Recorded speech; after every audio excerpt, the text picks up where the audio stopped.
Avec nous sur le plateau de TV5 Monde pour décortiquer, si l'on peut dire, cette prestation de François Hollande. Olivier Simelière, merci d'être avec nous. Vous êtes le PDG d'Heuristic Communication. Vous tenez aussi le blog du Communicant 2.0. Alors, avant d'entendre le président de la République, qui, on le rappelle, tenait donc une 3e conférence de presse depuis son arrivée à l'Élysée, peut-être un mot d'abord général sur cette prestation. Comment la qualifiez-vous? Comment la jugez-vous? On a senti un président très concentré, très solennel, qui reprenait une posture présidentielle, républicaine, très affirmée, et l'envie surtout de déplacer le débat là où il avait déjà commencé à le tracer lors de ses vœux, sur le terrain politique, économique et social. Donc j'ai trouvé là-dessus un François Hollande beaucoup moins dilettante qu'il a pu l'être ces dernières semaines, notamment avec les petites blagues ou les erreurs politiques qui avaient suscité beaucoup de commentaires sarcastiques. Là, on a quelqu'un qui était même très offensif dans ses réponses et plutôt déterminé. Alors, vous le savez, un sujet était très attendu, était sur toutes les lèvres. Il s'agit de la réponse du président de la République après les révélations du magazine People Closer sur une relation supposée avec une comédienne. On écoute le président à ce sujet. Chacun, dans sa vie personnelle, peut traverser des épreuves. C'est notre cas. Ce sont des moments douloureux. Mais j'ai un principe, c'est que les affaires privées se traitent en privé, dans une intimité respectueuse de chacun. Ce n'est donc ni le lieu, ni le moment de le faire. Mais si je ne répondrai à aucune question aujourd'hui sur ce sujet, je le ferai avant le rendez-vous que vous avez fixé. Et ce rendez-vous, Olivier Simelière, c'est donc son prochain voyage officiel aux États-Unis le 11 février. On saura donc, comme le demandait le confrère, si Valérie Trierweiler reste la première dame, oui ou non. Alors, il y avait un risque. Est-ce qu'il est parvenu à désamorcer ou non la crise, François Hollande ?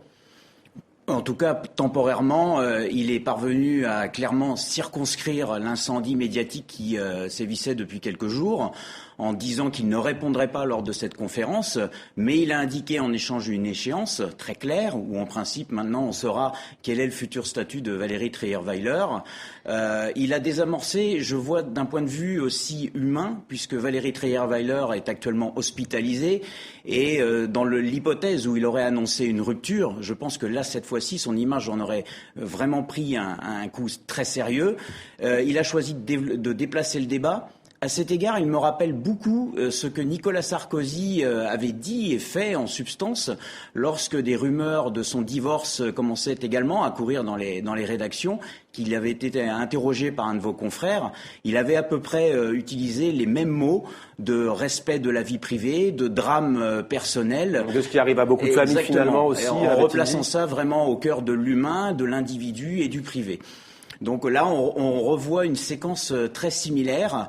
Et bien maintenant, on va attendre la réponse, donc a priori le 11 février. Réponse très courte toutefois. À votre avis, vous qui êtes un professionnel de la communication, comment les Français, sans présager de la vie de chacun, peuvent accueillir finalement sa stratégie ? Honnêtement, je ne pense pas que ce soit une attente forte. Autant il y a eu de la curiosité et les ruptures de stock du magazine People Closer le prouvent. 600 000 exemplaires au lieu de 300 000. Plus un retirage qui a été aussitôt vendu, donc il y a une vraie appétence pour ce type d'information. Bon, c'est pas très surprenant, sinon la presse People n'existerait pas. Mais voilà, ça se borne à la curiosité, comme on aime voir la vie des stars ou la vie des footballeurs. En revanche, ce n'est pas là-dessus que François Hollande est attendu, mais bien clairement sur son programme politico-économique. Alors on va y venir justement, le temps quand même pour moi de rappeler que le président français François Hollande se dit totalement indigné par ces révélations de Closer, sans toutefois envisager des poursuites judiciaires. Alors l'économie, puisque c'était en principe l'axe majeur, on va voir si ça l'a été, on écoute François Hollande à ce sujet. Si la France veut garder son influence dans le monde, et si elle veut garder la maîtrise de son destin, alors elle doit impérativement retrouver de la force économique.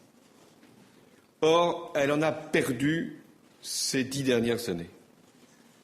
Il y a d'abord eu une crise longue, profonde, et sans doute sous-estimée, y compris par nous-mêmes. Et puis, il y a eu une fuite en avant, depuis trop longtemps, un coup d'arrêt a été porté. Et c'est l'action du gouvernement de Jean-Marc Ayrault depuis 18 mois. François Hollande qui n'évoque pas son objectif d'inverser la courbe du chômage, ça c'est un fait nouveau, Olivier Simelière. Il parle d'une situation beaucoup plus globale, on a sous-estimé la crise. C'est un tournant selon vous dans sa stratégie de communication ? Je pense clairement que c'est un tournant, oui. Et moi, j'ai même eu l'impression que véritablement le quinquennat démarrait aujourd'hui. C'est d'ailleurs un sentiment que j'ai pu observer en suivant la conférence et en regardant le fil Twitter. Plusieurs journalistes ont fait état également de cette impression qu'il y avait comme un reboot d'ordinateur, que pendant 20 mois on avait tâtonné, flotté, hésité, fait des marches avant, marches arrière sans cap vraiment très clair, au point de perdre tout le monde.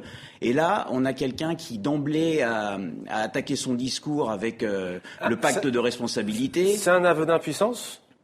Entre les lignes, il reconnaît que tout n'a pas été très clair. Il ne se prive pas non plus pour charger ses prédécesseurs.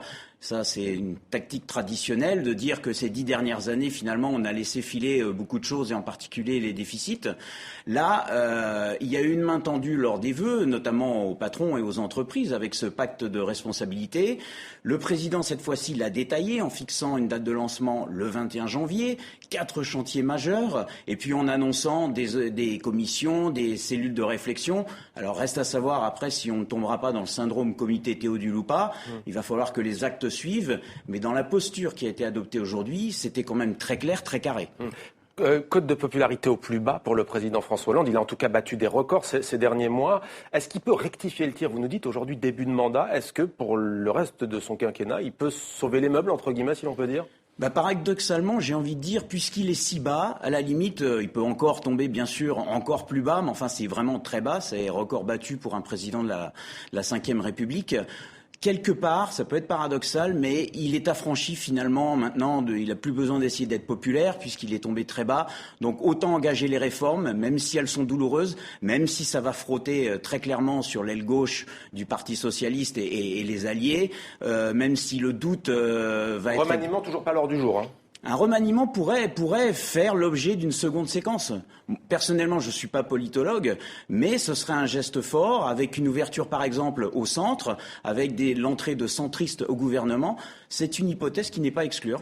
Olivier Simelière, merci à vous. Je vous propose de rester avec nous. Nous allons maintenant écouter François Hollande, le président français, au sujet du conflit centrafricain où, vous le savez, les troupes françaises sont engagées pour ramener la paix. C'est l'objectif, on écoute.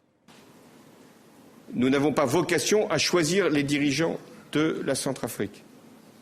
La France, elle aide, mais elle ne se substitue pas. Ce temps-là est terminé, révolu. Alors nous avons espoir que, progressivement, l'apaisement revienne, le désarmement puisse se produire et la transition politique également. Voilà donc ce que l'on pouvait dire sur ce grand oral de François Hollande.